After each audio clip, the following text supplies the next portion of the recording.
व्यावसायिक वित्त अध्याय का ये हमारा तीसरा वीडियो है। इसमें हम लोग वित्तीय संबंधी निर्णय के बारे में चर्चा करेंगे।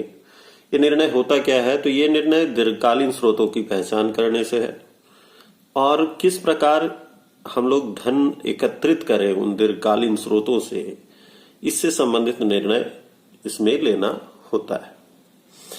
एक कंपनी के पास मुख्यतः दो प्रकार के स्रोत होते हैं। एक अंशधारी कोष और दूसरा होता है ऋण कोष। अंशधारी कोष कहने का मतलब है ये कंपनी का अपना फंड होता है, ठीक है। और इसमें बेसिकली हम लोग एक कंपनी शेयर जारी करता है, समतांश, पूर्वाधिकार अंश जारी करता है और अपने प्रतिधारित आय, जिसको हम लोग रिजर्व के नाम से भी जानते हैं, रिटेन्ड अर्निंग के नाम से भी जानते हैं हम लोग, उसका यूज बेसिकली कंपनी करता है और उसी को अपना फंड कंपनी कह सकता है। और दूसरा होता है ऋण कोष, डेब्ट फंड या बोरोड फंड भी कहते हैं, उधार कोष। उधार कोष का जो स्रोत है वो बेसिकली हम लोग जानते हैं, इसकी चर्चा हम लोग किए हुए हैं, कई चैप्टर्स में हम लोग इसको डिस्कस किए हुए हैं। जैसे डिवेंचर हो गया, बैंक लोन हो गया, लोन फ्रॉम फाइनेंशियल इंस्टीट्यूशन हो गया, पब्लिक डिपॉजिट्स हो गया, ये सभी हमारे ऋण कोष के अंतर्गत आते हैं। एक कंपनी हमेशा चाहता है कि एक आदर्श कोष तैयार करे और इन दोनों कोष का, अंशधारी कोष और ऋण कोष का एक आदर्श बैलेंस, एक संतुलन तैयार करे ताकि कंपनी बिना किसी प्रॉब्लम के चलते रहे।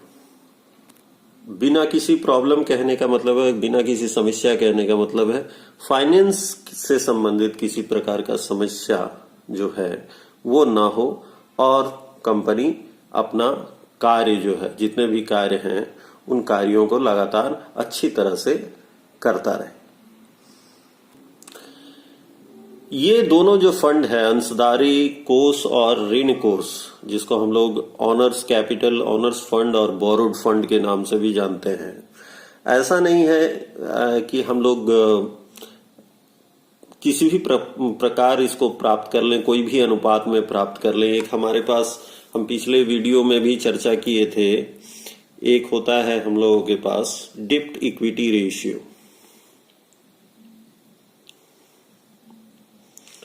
ठीक है। और डेब्ट इक्विटी रेशियो का है फॉर्मूला डेब्ट बाय इक्विटी, मतलब लॉन्ग टर्म डेब्ट बाय शेयर होल्डर फंड, ये फॉर्मूला है। और इसका आदर्श जो है, आदर्श रेशियो जो कहते हैं, वो कहता है कि 1:1 हो। ये तुम लोग अकाउंटिंग रेशियो चैप्टर में पढ़ोगे या पढ़ लिए होगे।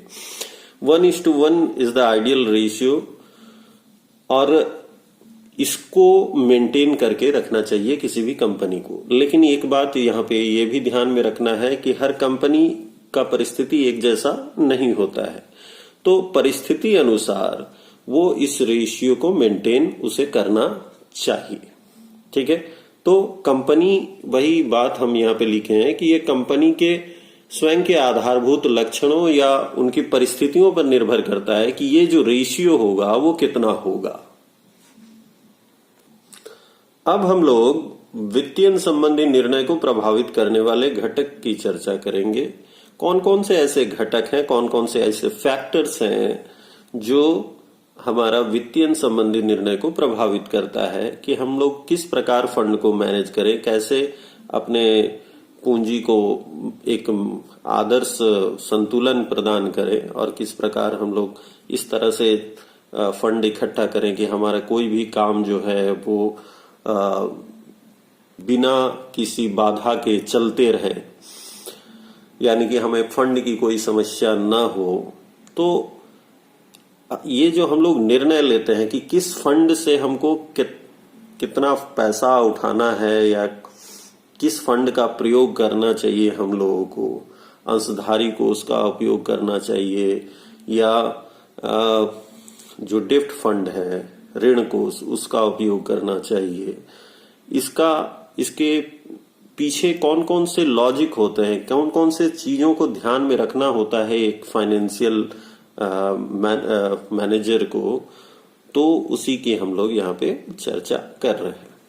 तो सबसे पहले है लागत, कॉस्ट, या कॉस्ट ऑफ कैपिटल कहें तो सबसे अच्छा होगा, पूंजी की लागत। कहने का मतलब है कि हर पूंजी की अपनी लागत होती है। अगर हम लोग शेयर जारी करते हैं तो शेयर के बदले में हम लोगों को डिविडेंड देना होता है, ठीक है। इक्विटी शेयर में कोई रेट ऑफ डिविडेंड फिक्स नहीं होता है, ये कंपनी के लाभार्जन पर निर्भर करता है कि वो कितना डिविडेंड, लेकिन प्रेफरेंस शेयर जो है उसका डिविडेंड फिक्स होता है। उसी तरह अगर हम लोग डिवेंचर से या बैंक लोन या किसी अन्य प्रकार से हम लोग पैसा इकट्ठा करते हैं तो उसके लिए हम लोगों को एक इंटरेस्ट रेट जो है वो देना होता है, और वो कंपनी को लाभ हो या नुकसान हो उससे कोई मतलब नहीं, कंपनी को वो इंटरेस्ट पेमेंट करना ही होता है। तो लागत क्या है यहाँ पे, पूंजी की लागत क्या है, तो ये शेयर का पे जो हमको डिविडेंड देना पड़ता है या डिवेंचर पे जो हमको इंटरेस्ट देना होता है, अगर बैंक लोन लेंगे तो उस पे भी इंटरेस्ट देना होगा हम लोगों को, ठीक है। तो हर चीज, हर सोर्स का अपना एक लागत होता है, पूंजी की लागत होती है। तो हम लोग को एक कंपनी का जो फाइनेंशियल मैनेजर होता है वो विभिन्न प्रकार के स्रोतों की लागत को देखता है और उसके बाद वो निर्णय लेता है कि किसका लागत कम है, ठीक है। और लागत जिसका कम होगा उस सोर्स से वो पूंजी इकट्ठा करेगा। तो ये पहला एक फैक्टर हो गया पूंजी की लागत या लागत, ठीक है। इसका हम लोग, दूसरा जो है जोखिम। जोखिम किस सोर्स ऑफ फंड में, किस स्रोत में ज्यादा जोखिम है। तो अगर हम कहेंगे कि शेयर अगर जारी करते हैं तो हमको डिविडेंड हमारे मर्जी पर है, हमें लाभ हो तो देंगे, नहीं लाभ होगा तो नहीं देंगे, ठीक है। तो रिस्क यहाँ पे कम है एक कंपनी के लिए, ठीक है। तो अगर कंपनी को लाभ नहीं होता है तो कंपनी नहीं भी देगा डिविडेंड शेयर होल्डर को, तो चलता है। लेकिन अगर हम लोग ऋण कोष से, किसी भी प्रकार के ऋण कोष के स्रोतों से पैसा का उगाही करते हैं तो उसमें जोखिम ज्यादा होता है, ठीक है, क्योंकि उनको इंटरेस्ट का पेमेंट हमें करना ही होता है, ब्याज का भुगतान हमें करना ही पड़ता है।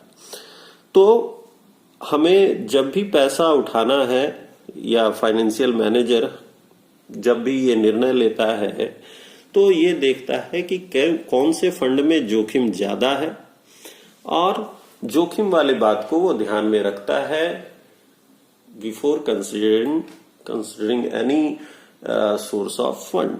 कोई भी वित्तीय संबंधी निर्णय लेने से पहले वो जोखिम का भी आकलन करता है और उसके बाद निर्णय लेता है कि भाई हमें कौन सा फंड से, कौन से कोष से या कौन से निधि से हमें पैसा का उगाही करना है। तीसरा जो है वो है प्रवर्तन लागत। प्रवर्तन लागत किसी भी सोर्स से जब हम लोग पैसा का उगाही करते हैं तो कुछ हमें खर्च का सामना करना पड़ता है। जैसे शेयर अगर हम लोगों को जारी करेंगे तो उसमें भी हम लोगों को बहुत सारे खर्च होते हैं, कमीशन वगैरह देना पड़ता है, रजिस्ट्रेशन फी वगैरह देना पड़ता है। अगर हम लोग वकील वगैरह है तो उसके लिए हम लोगों को उसका फी पेमेंट करना पड़ता है, लीगल फीस वगैरह का पेमेंट करना पड़ता है। तो उसी तरह डिवेंचर जारी करते हैं तो उसमें भी होता है, बैंक से लोन लेते हैं तो उसमें भी कुछ प्रवर्तन लागत, फ्लोटेशन कॉस्ट इसको हम लोग कहते हैं इंग्लिश में, तो ये खर्च हमारा होता ही है। तो प्रवर्तन लागत को भी ध्यान में रखा जाता है वित्तीय संबंधी निर्णय लेने से पहले कि किस सोर्स में, कौन से स्रोत में ज्यादा प्रवर्तन लागत है, और जिसमें ज्यादा है उसको हम लोग इग्नोर कर सकते हैं, और जिसमें प्रवर्तन लागत कम है उस स्रोत को हम लोग चूज कर सकते हैं, उसको हम लोग यूज कर सकते हैं to meet our fund requirement. ठीक है। 4 नंबर पे जो है वो है रोकड़ प्रवाह स्थिति, कैश फ्लो पोजीशन। रोकड़ प्रवाह स्थिति अगर किसी भी फर्म का अच्छा है, ठीक है, तो वो ऋण कोष का उपयोग कर सकता है, ठीक है, या किसी भी सोर्स का वो यूज कर सकता है। ऋण कोष हम इसलिए कह रहे हैं क्योंकि इसमें रिस्क थोड़ा ज्यादा होता है। अभी हम लोग जोखिम में इसको डिस्कस किए, क्योंकि उन्हें पेमेंट करना ही पड़ेगा, फर्म को लाभ हो या ना हो।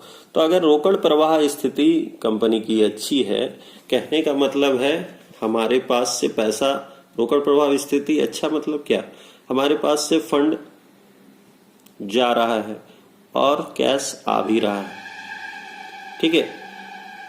तो आने का जो स्थिति है, आने से अगर हमारा ज्यादा कोष आ रहा है, ज्यादा रोकड़ आ रहा है और ज्यादा कम रोकड़ जा रहा है, तो हम लोग कहेंगे कि रोकड़ प्रवाह स्थिति उस कंपनी की या फर्म की अच्छी है, ठीक है। तो रोकड़ प्रवाह स्थिति है तो कंपनी कोई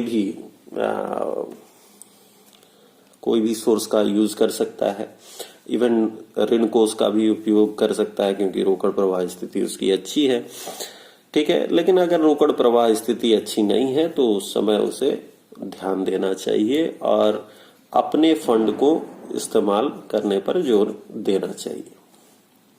अगला जो पॉइंट है वो है स्थायी संचालन लागत का स्तर।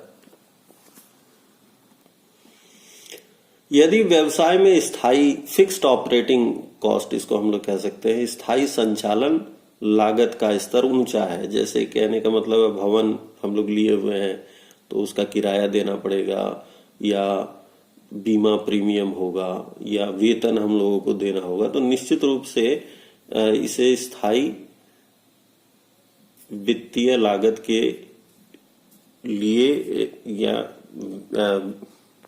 अगर ये सभी खर्च मूल रूप से बहुत ज्यादा है, ठीक है, तो स्थायी हम लोग कहेंगे कि भाई हमारा ऑलरेडी फिक्स्ड कॉस्ट बहुत ज्यादा है, ठीक है, स्थायी संचालन लागत बहुत ज्यादा है, तो हम लोग उस समय डिवेंचर वगैरह से, क्योंकि डिवेंचर या बैंक लोन या बैंक फाइनेंशियल इंस्टीट्यूशन से लोन लेना होगा, तो हम लोगों को क्या भुगतान करना होगा, तो उस समय हमें ब्याज का भुगतान करना होगा, इंटरेस्ट पेमेंट करना होगा, और ये हमेशा करते रहना होगा, और एक निश्चित समय के उपरांत हम लोगों को उसका पैसा भी वापस करना है। तो खैर हम इसका बात नहीं कर रहे हैं पैसा वापस करने का, लेकिन इंटरेस्ट हम लोगों को लगातार देना होगा। तो स्थायी संचालन लागत का स्तर अगर हमारे पास पहले ही बहुत ज्यादा है, तो अगर हम लोग ऋण कोष से पैसा का उगाही करते हैं तो हमारे स्थायी संचालन लागत का जो स्तर है और बढ़ जाएगा, ठीक है। तो इस पर भी ध्यान देना चाहिए। अगर स्थायी संचालन लागत का स्तर हमारा जो कंपनी का है वो पोजीशन ठीक है और हम लोग और अपने ऊपर और कंधा पे और बर्डन ले सकते हैं, बोझ ले सकते हैं, भार ले सकते हैं, तो उस समय हम लोग ऋण कोष का उपयोग करेंगे, अन्यथा अपने फंड्स का उपयोग करेंगे, शेयर वगैरह जारी करेंगे, प्रतिधारित आय का उपयोग करेंगे, ठीक है। अगला जो है नियंत्रण प्रतिफल। नियंत्रण प्रतिफल को थोड़ा सा समझो। एक कंपनी का जो मालिक होता है वो इक्विटी शेयर होल्डर होता है। कौन होता है? Equity share holder. तो इक्विटी शेयर होल्डर नहीं चाहता है कि हमारा जो कंट्रोल है कंपनी पे वो कंट्रोल कम हो जाए, ठीक है। और वो नहीं चाहता है कि हम लोग कंपनी फर्दर आगे चल करके और इक्विटी शेयर जारी करे। ठीक है, तो उस समय कंपनी क्या करती है, उस समय कंपनी ऋण कोषों का उपयोग करती है। ठीक है, तो इक्विटी शेयर होल्डर जो है अपने नियंत्रण को, अपने कंपनी के ऊपर जो नियंत्रण है उसको बनाए रखने के लिए ऋण कोष का भी उपयोग करती है। ठीक है, ताकि उनका जो प्रभाव है कंपनी पर वो कम ना हो, अन्य लोगों में बटे नहीं। ठीक है, और यही कारण है कि ऐसा किया जाता है कि भाई इक्विटी शेयर होल्डर जो होते हैं वो कंपनी के मालिक होते हैं और वो नहीं चाहते हैं कि अपना जो हमारा जो कंट्रोल है कंपनी पे, प्रभाव जो बना हुआ है कंपनी पे वो कम हो, और वो फर्दर तब उस समय कंपनी क्या करता है, ऋण कोषों का उपयोग करता है। हो सकता है कि वो पूर्वाधिकार अंश भी जारी कर सकता है, उस समय वो प्रतिधारित लाभ का भी उपयोग कर सकता है, लेकिन वो इक्विटी शेयर जारी नहीं करता है। पूंजी बाजार की स्थिति, हम लोग एक समाचार पत्रों के माध्यम से, टीवी वगैरह के माध्यम से भी एक नाम सुनते हैं, स्टॉक मार्केट। ये चैप्टर, अगला चैप्टर में हम लोग इसके बारे में पढ़ेंगे भी, स्टॉक बाजार, स्टॉक मार्केट। यहाँ पे क्या होता है, हमारा शेयर्स वगैरह का खरीद बिक्री किया जाता है। अगर पूंजी बाजार की स्थिति अच्छी होती है, कहने का मतलब ये है कि जिस समय स्टॉक बाजार में प्रतिभूतियों का, शेयर वगैरह का मूल्य बढ़ रहा होता है, उस समय लोग जो होते हैं वो शेयर में इन्वेस्ट करना पसंद करते हैं। ठीक है, वो समता में निवेश के लिए हमेशा तत्पर रहते हैं कि भाई हाँ चलो हम लोग शेयर खरीदते हैं। लेकिन अगर पूंजी बाजार की स्थिति अच्छी नहीं है तो उस समय प्रतिभूतियों का मूल्य ठीक नहीं है, कम है और लगातार कम होते जा रहा है, उस समय समता पे निवेश कोई नहीं करना चाहता है। ठीक है, शेयर में इन्वेस्ट करना कोई नहीं चाहता है। उस समय जो लोग होते हैं, आम जनता जो होते हैं, जो इन्वेस्टर्स होते हैं, वो चाहते हैं सिक्योरिटी, सुरक्षा, और उस समय लोग डिवेंचर वगैरह खरीदने पर ज्यादा भरोसा दिखाते हैं। तो ये भी एक कारक होता है जिसको ध्यान में रखना पड़ता है एक फाइनेंशियल मैनेजर को, जब वो निर्णय लेता है वित्तीय संबंधी। तो ये सभी कारक हैं। हम लोगों को मूल रूप से 6 पॉइंट ही चाहिए, क्योंकि हमारा जो मैक्सिमम नंबर आता है बीएसटी में वो 6 मार्क्स का ही आता है, और 6 पॉइंट लिखेंगे तो हमारा 6 नंबर आ सकता है। पॉइंट के साथ एक्सप्लेनेशन भी चाहिए, ये ध्यान रखना।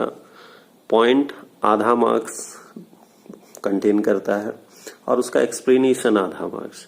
तो ज्यादा लेंदी भी नहीं होना चाहिए, 4-5 लाइन में आपका एक्सप्लेनेशन हो जाए तो बहुत अच्छा है। ठीक है, तो हमेशा ये ध्यान रखिएगा लिखते समय कि आपका जो अननेसेसरी लेंदी ना हो जाए। पॉइंट लिखें तो एक्सप्लेनेशन भी करें। तो यही है वित्तीय संबंधी निर्णय। उम्मीद करते हैं तुम लोगों को समझ में आया होगा।